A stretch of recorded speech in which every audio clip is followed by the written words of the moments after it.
Yo, what's going on, y'all? It's Cone, and I am very disappointed in the Cleveland Cavaliers so far this season. Before the year, I picked them to make the NBA Finals representing the East to face off against the Thunder, kind of like we thought we might get last year when they were both one seeds in Cleveland. Ran through pretty much everybody, especially to start the regular season. They were incredibly dominant. They were like 17-0, insane offense, and it's like, oh my gosh, Kenny Atkinson has revolutionized this thing, and Evan Mobley is taking a bit of a step forward, handling the ball a bit more. They're this juggernaut defensively.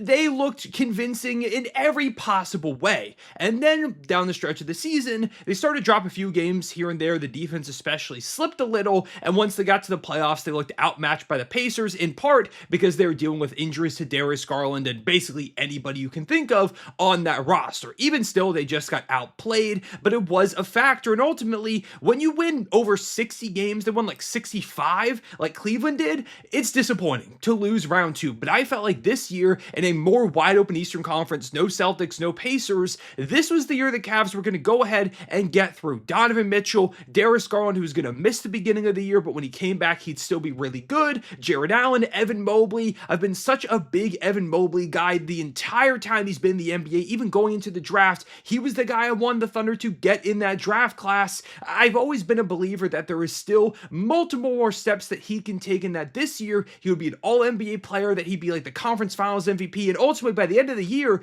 that he'd be the best player in the eyes of many people on this Cleveland Cavaliers team. That was the vision for them. I thought at minimum they would be a 2 seed, but so far they're 12-8, which isn't bad. They're not a bad team, but they're only on pace to win 49 games. For a team that won in the mid-60s last year, that is a certain step back. And yes, they've dealt with injuries. Darius Garland's only played 5 games and hasn't really looked like himself in those games. You've had a couple missed games from like a Jared Allen and Alonzo Ball and DeAndre Hunter.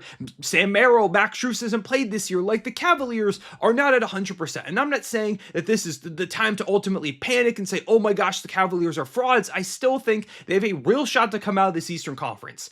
But they need to kind of start to pick it up. Even when dealing with injuries, you're seeing a lot of injuries across the league, like a ton of them, and teams are still putting it together. The Pistons haven't had Jaden Ivey majority of the season. They're the number 1 seed in the Eastern Conference. The Orlando Magic are missing Paolo Banchero right now, and they're red hot. No Trae Young for the Atlanta Hawks, and that's the team that beat the Cavs tonight to push them to 12-8, and that's a Hawks team without Trae Young that put 130 on the Cavs' heads. And it was everybody. It was Nikhil with 30 points. It was 29 from Jalen Johnson. It was 14 on hyper efficiency from Zachary Risache, 10 from Dyson Daniels, 12 from Mohamed Gay, 14 from Vit Krejci. You got 18 from Onyeka Okongwu. They were getting torched left and right to the tune of 52% from the field and 37% from 3, while only turning the ball over 12 times. And this was a Cavs team that was pretty healthy in this game. DeAndre Hunter, Evan Mobley, Jared Allen, Donovan Mitchell, Darius Garland. Most nights, that'll probably be the starting lineup that they want to utilize. Maybe you have Max Strus in there when he comes back instead of DeAndre Hunter, but for the most part, that's kind of their top 5 there. And they had Lonzo, they had Jalen Tyson, they had Dean Wade, Larry Nance Jr., who's just been bad this season, Naquan Tomlin. Like, they were missing Sam Merrill, sure, but that should not be the difference maker. That should not be the reason why you're losing to this Hawks team, who hasn't been bad. But again, you're supposed to be the team that wins the Eastern Conference. That should just be the reality of the situation. They should win this game. They should have won multiple more, and over their last 8, they're 4-4.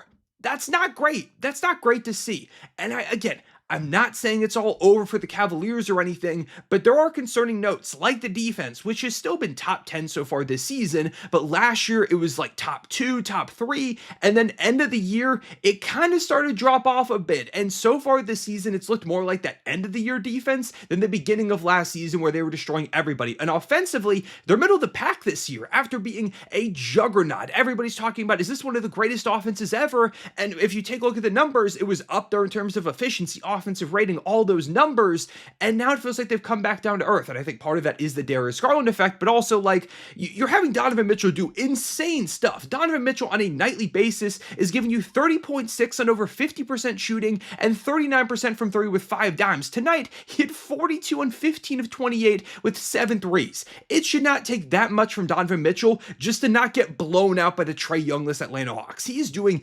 everything and more this season. He's having the best year of his career right right now. And that is, a silver lining, a plus side if you're the Cavaliers. But the fact that you're still losing with those types of games is definitely concerning. Evan Mobley, I talked about it at the beginning of the video. I'm such an Evan Mobley guy. I believed in him his entire career going into the draft, but this season, I felt like this was the year that he was really going to take the next level jump. Last season, he did that, but in the playoffs, they kind of sputtered a little bit, and Donovan Mitchell, any Cavs guy felt like that did an interview, mentioned that they needed more from Evan Mobley this season, that they were going to get him the ball, and that he was the X factor, the key to them winning the East this time. And I agree. I think that's just the case, but so far he's averaging just 0.2 more points because he's down 6% in field goal percentage. The 3-point percentage is the exact same. It's been underwhelming. And once again, I keep bringing him up, but I think Darius Garland helps him. But even still, in the playoffs, they just need more self-creation from Evan Mobley. He's going to have to be efficient. He's going to have to find ways to go get his own buckets. It makes them a lot more dynamic. It makes them capable of winning the Eastern Conference. If Evan Mobley needs Darius Garland to be successful, this is not a team that's winning the East. It's just not. And I'm reaching a point where I'm starting to think, is Evan Mobley ever going to take the jump that I believe he has in him? Because he did it a little bit last year. Now it feels like he's stagnating. And maybe that's losing Jordan Ott to the Phoenix Suns, who's coaching a hell of a job over there in Phoenix. They played the Thunder tonight, and they gave us absolute hell in that NBA Cup game trying to win the group. Like maybe Jordan Ott, we've heard before, he was kind of the Evan Mobley whisperer, that he was a key to Evan Mobley's success. Maybe now that he's gone, Kenny Atkinson doesn't really know how to get through to him and find the success that we saw last year and take that next step. That might be a real thing that's going on over there in Cleveland right now. And maybe with time that'll fix itself, with health that'll fix itself. But in this Eastern Conference, where there are a lot of teams playing above expectations that are dealing with injuries and are only bound to get healthier, the Cavs don't have a lot of time to dilly-dally and find their identity. You need to be one of the top seeds. You've got to be firing on all cylinders well before the playoffs come around if you want to win it this time. Otherwise, it's going to be a very disappointing first round or second round exit.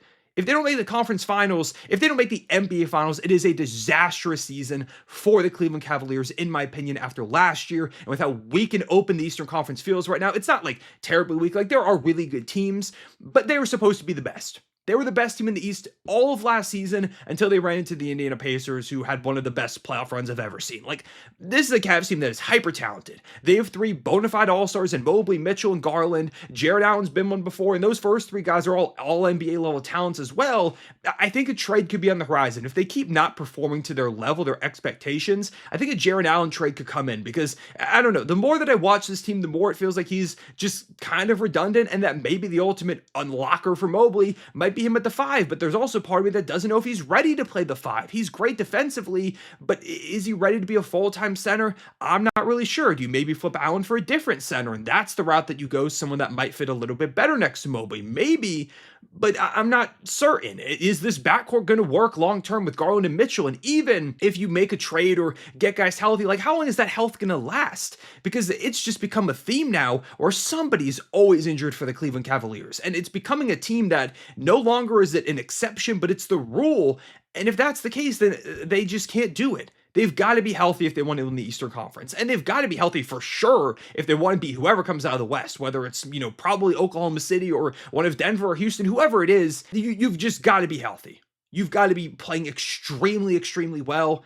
And they're just not up to the level right now. As currently things are going, I'd probably take the Pistons over them in a series. I'd probably take the Knicks, assuming everybody's fully healthy. I might take the Toronto Raptors, the Orlando Magic, the Atlanta Hawks. I probably would still say the Cavs could beat any of them.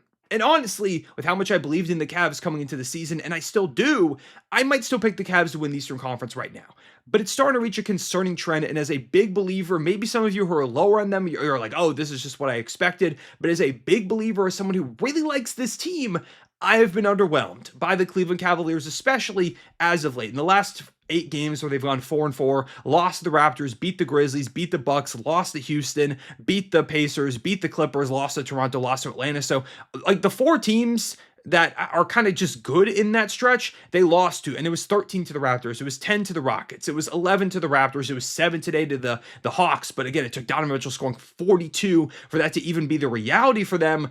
It's concerning. It is concerning. I've been very disappointed in the Cleveland Cavaliers. I'd love to know if you're worried at all, or if you think I'm overreacting, if you're like, just, give it some more time. Again, I'm not giving up. Do not take this as me saying the Cavaliers are screwed. It's all over, that they have to trade everybody, blow it up, whatever. I'm just saying, as a big believer, been very disappointed. One of the more disappointing teams in the NBA for me so far this season. So those are my thoughts on the Cavaliers at the moment. What do you think needs to change, if anything? Do you think they just need time? Would love to hear your thoughts down below in the comments. Okay, let's go ahead and talk about the rest of the games in the NBA tonight. I'll touch on the Thunder game real quick because that was actually a really good one. 123-119. The Thunder moved to 19-1, but the Suns did not go down easily. Colin Gillespie, Royce O'Neal, Devin Booker, nobody wanted to miss a three in the final few minutes, or really any shot whatsoever. But the Thunder end up closing it out because Shea is maybe the best player on the planet. 37, 3 and 8, 10 of 20 from the floor, 3 of 5 from 3. And a lot of those points, I think 13 of them came in the fourth quarter. He was hitting step back threes, tough mid-range jumpers, getting to the basket. He started, I think, like 1 and 8, 2 of 8, one of those numbers, and he was just straight missing layups. And then he's like, oh, okay, it's a close game. I have to play in the fourth quarter. All right, I'll just go crazy. J-Dub returned in this one, had 11, 4, 8, and 2. Did not shoot great, 3 of 12, but the defense, the disruptiveness was there. He was playmaking his butt off. You could tell he was just still getting comfortable, and Chet had 23 and 8 boards. The Thunder shot 46.9% from 3, 15 of 32. They matched every big three the Suns hit, but credit to Phoenix. A Suns video is very overdue. I have to make one here at some point soon. We saw the Orlando Magic beat the Pistons to advance and win their NBA Cup group. Oh, by the way, I'll flash the NBA Cup bracket up here on the screen. I think it's gonna be a really good one. I might make a predictions video for that, or I don't know. Maybe I'll just do it over on like TikTok, which, by the way, I do have a TikTok and an Instagram that I use all the time. At this point, a lot of content's been going up there, so make sure to follow those. But yeah, the Magic win their group 112-109, continuing to rack up wins and get hot without Paolo in the lineup. Is that potentially something? I don't really know, but it's important to note. Desmond Bane had 37, huge game, the best game for him in Orlando Magic uniform. 0-5 from 3, and it just didn't matter. Franz had 21, 7, 3 steals. Tristan DeSilva with 8, 16 from Anthony Black. Not super efficient, but defensively he was disruptive, and he's just playing really good basketball right now. They go ahead and close it out. They get it done late. It was really, really dicey there for a little bit. Both teams are going back and forth. The Pistons were up huge, and then they blew it, but now it's like, okay, the Detroit Pistons are going to win, but they're not able to get it done in the end. 39, 13, 11 from Cade. He was unbelievable. Jalen Duren, 16 and 12. He was also great with 4 blocks, 18 from Tobias Harris. But outside of those guys, no one really showed up all too much. Jaden Ivey off the bench, 1 of 2 shooting for 3 points with a few turnovers. Duncan Robinson was 3 of 11 from 3. Yeah, it just ultimately came down to kind of the role players did not play up to the level of the Magic's depth, which is good for Orlando. I mean, they're kind of starting to figure it out a little bit, it seems like. The Spurs beat the Nuggets 139-136 without Victor Wembanyama. Devin Vassell goes crazy down the stretch. The Nuggets are trying everything to stay in this game, and Devin Vassell is just hitting 3 after 3 after 3. He had 35 with 7 threes. De'Aaron Fox struggled with 15 and 12 dimes. Champagnie had 25 points with 10 boards. The Nuggets defense is definitely faltering. After a great start to the season, it's been looking a lot weaker. 21, 9, and 10 from Jokic. Only 10 shots, though. It was one of those games where sometimes Jokic just has those nights where it's like, I'm not really going to shoot the basketball. That was kind of one of those nights tonight. Jamal Murray had 37. He was fantastic. 15 from Peyton Watson, 15 from Tim Hardaway Jr. But again, I think they needed Jokic to kind of take over a little bit more down the stretch and somebody to guard anybody. But yeah, we're seeing that Nuggets defense definitely come back down to earth, even though they are still firing all cylinders offensively. And I do think Aaron Gordon coming back from injury will ultimately help them a little bit. Okay, we need to fly through these because there were so many games tonight.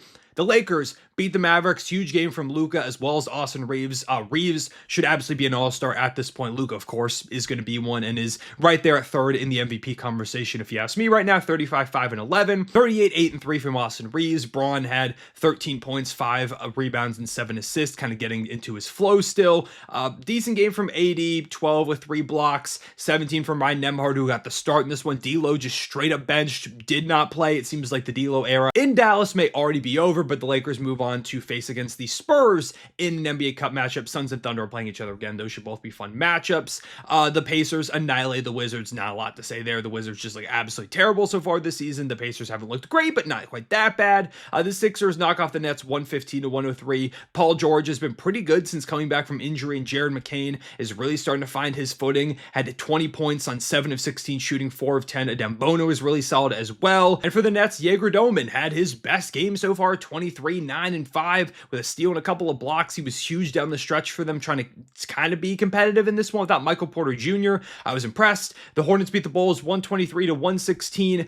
Big game from Brandon Miller. Haven't been able to say that much this season because he's been dealing with injury, but 27 points, 10 of 19 shooting, 22 for Miles Bridges, and the Bulls are kind of just starting to spiral back to kind of where we expected them to be this season, but 25 and 25 each from Kobe White and Josh Giddey. The Knicks beat the Bucks 118 to 109. It was a big game from Jalen Brunson, who was doing everything for them. 19 from Josh Hart, 14 from McHale, 19 from Deuce McBride. Not a great cat game. 9 points, 10 rebounds, 4 assists. Wasn't scoring a lot. And Giannis ended up returning for the Bucks in this game and ultimately had 30, 15, and 8. He was ridiculous. But the Bucks have now lost 7 or 8 straight at this point, and it's starting to feel a little bit dicey over there in Milwaukee because, again, when I talked about this Eastern Conference, there's not a lot of room for error, it feels like, and right now they are 8 and 12. That's 4 games back of the 7-seeded Magic, who, them and every team up feels like they're playing vastly better basketball than the Bucks at this point, even with Giannis now back. And finally, the Jazz beat the Kings 31 from Keontae George, who has been so fun this season, 20 from Bryce Sensabaugh, 28 from Lauri Markkanen.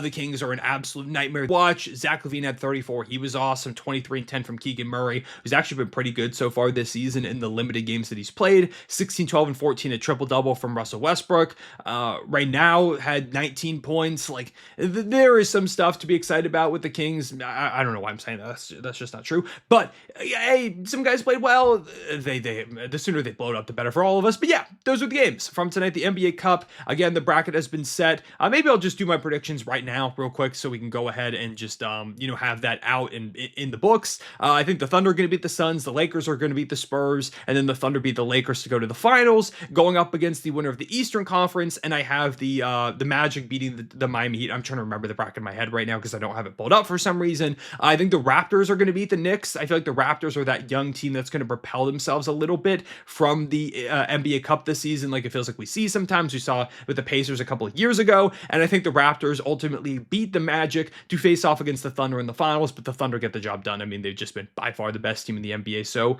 far this season. But yeah, those are my NBA Cup predictions. That's the games from tonight. Let me know down below your thoughts on the Cleveland Cavaliers and the NBA Cup as a whole, the bracket. Who do you have winning it? How do you feel about how your favorite team did? And just takeaways in general from this NBA slate of games. Leave a like and subscribe if you enjoyed. Hit the notification bell so you don't miss out on future videos. Appreciate watching. I'll see y'all later. Real one, say it back.